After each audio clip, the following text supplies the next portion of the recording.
बिस्मिल्लाहिर्रहमानिर्रहीम। अस्सलाम वालेकुम। क्या आप इस्तिग़फ़ार की ताकत और इस्तिग़फ़ार की बरकत के बारे में जानते हैं? क्या आपको मालूम है इस्तिग़फ़ार आपकी ज़िंदगी कैसे बदल सकता है? क्या आप जानते हैं इस्तिग़फ़ार खुशी, अमन और कामयाबी का ज़रिया कैसे बन सकता है?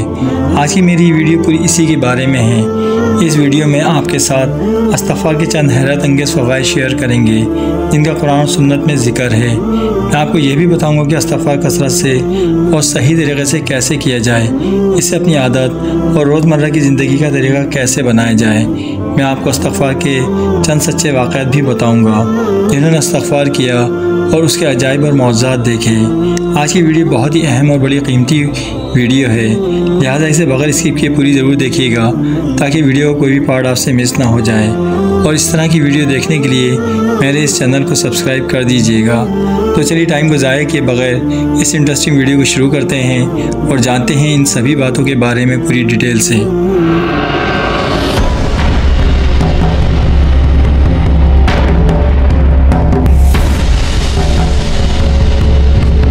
अब जो मैं आपको बताने वाला हूँ वो आपकी ज़िंदगी को बदल सकता है। इस्तिग़फ़ार सिर्फ लबों से इस्तिग़फ़ार कहना नहीं है, इखलास के साथ अल्लाह रब्बुल इज़्ज़त से रुजू करने, अपनी गलतियों को तस्लीम करने और उसकी रहमत और उससे माफ़ी मांगने के बारे में है। अल्लाह तबारक व तआला ने कुरान मजीद में इस्तिग़फ़ार की अहमियत के बारे में कई बार ज़ोर दिया है। अल्लाह पाक का इरशाद है, अपने रब से गुनाहों की माफ़ी मांगो, बेशक वो बड़ा बख्शने वाला है। वो तुम पर कसरत से बारिश बरसाएगा और तुम्हारे माल और औलाद में इजाफ़ा करेगा, तुम्हारे लिए बागात पैदा करेगा और नहरें जारी फरमाएगा। इस्तिग़फ़ार की ताकत तो देखो, ये बरकतों के दरवाज़े खोल देता है, अमन लाता है और दुनियावी और रूहानी कामयाबियों की तरफ ले जाता है। अब मैं आपको बताता हूँ कि बेहतरीन तरीक़े से इस्तिग़फ़ार कैसे किया जाए। आप सल्लल्लाहु अलैहि वसल्लम ने हमें इखलास के साथ इस्तिग़फ़ार कहने की अहमियत सिखाई। ये सिर्फ अल्फाज को दोहराने के बारे में नहीं है, बल्कि अपने गलत कामों पर नदामत महसूस करना और इन्हें कभी ना दोहराने का पुख्ता इरादा करना और अल्लाह की रहमत पर उम्मीद रखना है। माफ़ी मांगते वक्त सिर्फ अस्तग़फ़िरुल्लाह यानी अल्लाह से माफ़ी चाहता हूँ से आगे बढ़ना ज़रूरी है। मतलब अपनी गलतियों या गलत कामों पर नदामत महसूस करें, बजाय इसके कि किसी चीज़ के एहसास किए बग़ैर जुमले दोहराएं। और उलमा ने कहा है कि सच्ची तौबा में 3 मराहिल शामिल हैं।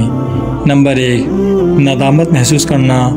आपको अपने किए पर नदामत और पछतावे का एहसास होना चाहिए। सिर्फ ये कहना काफ़ी नहीं है कि आप माज़रत ख़्वाह हैं, बल्कि आपको इसको अपने दिल से महसूस करना चाहिए। नंबर 2, गुनाहों को ना दोहराने का पुख्ता इरादा।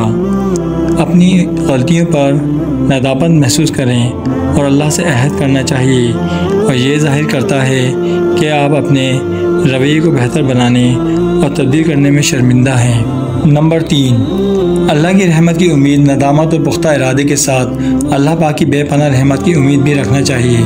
आपसे कितनी ही गलतियाँ हो जाएं, यकीन रखिए अगर आप सच्चे दिल से माफ़ी मांगेंगे तो अल्लाह सुब्हानहू आपको माफ़ फरमा देगा। लिहाजा जब आप इस्तिग़फ़ार कहते हैं तो याद रखें ये अल्फाज सच्चे इरादे से माफ़ी मांगने पर हैं। वह आपकी तौबा ज़रूर कबूल करेगा। अगर इस्तिग़फ़ार को अपनी ज़िंदगी का हिस्सा बनाने में मुश्किलात पेश आ रही हैं तो आप ये टोटके आज़मा सकते हैं। अपने अंदर मुस्तकिल मिजाजी ले आइए। दिन में कम से कम 100 बार इस्तिग़फ़ार करने की आदत बनाएं। रसूलुल्लाह सल्लल्लाहु अलैहि वसल्लम ने, जो कि गुनाहों से पाक होते हुए भी ऐसा करते थे। हज़रत यूनुस सलाम की दुआ पढ़ें। इस्तिग़फ़ार की सबसे ताकतवर मिसाल हज़रत यूनुस सलाम के वाक़े से मिलती है। आप समंदर की तारीकियों में एक मछली के पेट में चले गए थे, फिर भी बज़ाहिर नामुमकिन सूरत हाल में भी आपने ख़ास दुआ के साथ अल्लाह रब्बुल इज़्ज़त से रुजू किया। तब से ये दुआ तमाम मोमिनीन के लिए उम्मीद और राहत का बाइस बनी हुई है। आपने जो दुआ पढ़ी वो ये थी, ला इलाहा इल्ला अंता सुब्हानका इन्नी कुन्तु मिनज़ ज़ालिमीन। ए अल्लाह, तेरे सिवा कोई माबूद नहीं, तू पाक है, बेशक मैं ही ज़ालिमों में से हूँ। ये दुआ अल्लाह को महबूब है और इससे सुकून मिलता है। जो ईमान के साथ पढ़ते हैं ये मुख्तसर लेकिन इंतहाई ताकतवर दुआ है। अहम चीज़ों को तस्लीम करती है। अल्लाह की तौहीद यानी तेरे सिवा कोई माबूद नहीं। यह हमें याद दिलाती है कि मदद करने की ताकत सिर्फ़ अल्लाह रब्बुल इज़्ज़त के पास है। चाहिए हमें हमारे मसाइल कितने ही बड़े या छोटे हों। इस आयत से हमें यह सबक मिलता है कि यूनुस अलैहिस्सलाम ने अपनी गलतियों को एतराफ़ करना और अल्लाह की मदद और माफ़ी हासिल करना इनका ये पहला कदम है। अल्लाह को ये दुआ बहुत महबूब है। जब हम इसे सच्चे दिल से और ईमान के साथ पढ़ते हैं तो अल्लाह हमारे ऊपर से बोझ उठाता है, हमें सुकून पहुंचाता है और मुश्किल हालात में हमारी मदद करता है। लिहाजा जब भी आप परेशान हो या किसी मुश्किल में फंस जाएं तो इसको याद कर लें। नंबर 3, हर नमाज के बाद इस्तिग़फ़ार पढ़ने की आदत डालें। ये न सिर्फ हमारे दिलों को साफ़ करता है बल्कि दिन भर हमें अल्लाह से जोड़े रखता है। प्यारे दोस्तों, अब मैं आपके साथ कुछ सच्चे वाक़े शेयर करता हूँ कि इस्तिग़फ़ार कैसे लोगों की ज़िंदगियाँ बदल देते हैं। इस्लाम के अजीम आलिम इमाम अहमद हम्बल रहमतुल्लाह अलैह का एक मशहूर वाक़या है। एक सफ़र के दौरान आपने एक मस्जिद में पनाह मांगी, लेकिन मस्जिद के चौकीदार ने आपको अंदर दाखिल होने से मना कर दिया। आपने मस्जिद के बाहर सोने का फ़ैसला किया। एक नान भाई ने आपको इस तरह देखकर अपने घर रहने की दावत दी। आपने दावत कबूल फरमा ली और आपने देखा कि वो आटा तैयार करते वक्त मुसलसल इस्तिग़फ़ार कह रहा था। आपने इससे पूछा, तुम कसरत से इस्तिग़फ़ार कह रहे हो, क्या इससे आपको कभी कोई फ़ायदा भी मिला है? इसने जवाब दिया, अल्लाह के फ़ज़ल से मैंने जो कुछ अपने रब से मांगा वो मुझे अता करता है, सिवाय एक बात के। आपने पूछा, वो क्या बात है?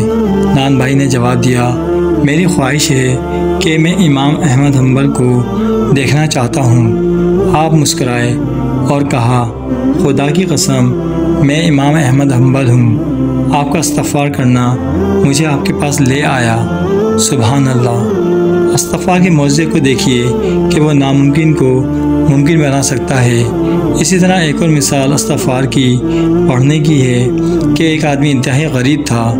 एक आलिम के मशवरे पर वो कसरत से इस्तिग़फ़ार करने लगा। आहिस्ता आहिस्ता उसकी तमाम परेशानियाँ ख़त्म हो गईं। उसे अच्छी नौकरी मिली, उसका तमाम कर्ज़ा भी उतर गया और उसके घर में खूब खैर व बरकत रहने लगी।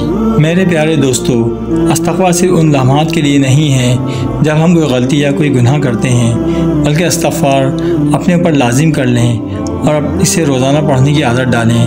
अल्लाह पाक ऐसे लोगों को पसंद करते हैं जो इस्तिग़फ़ार करते हैं। आप भी इस्तिग़फ़ार को सुबह और शाम पढ़ने का मामूल बना लें। अपने दिन का आगाज़ इस्तिग़फ़ार से करें और सोने से पहले भी इस्तिग़फ़ार पढ़ लिया करें।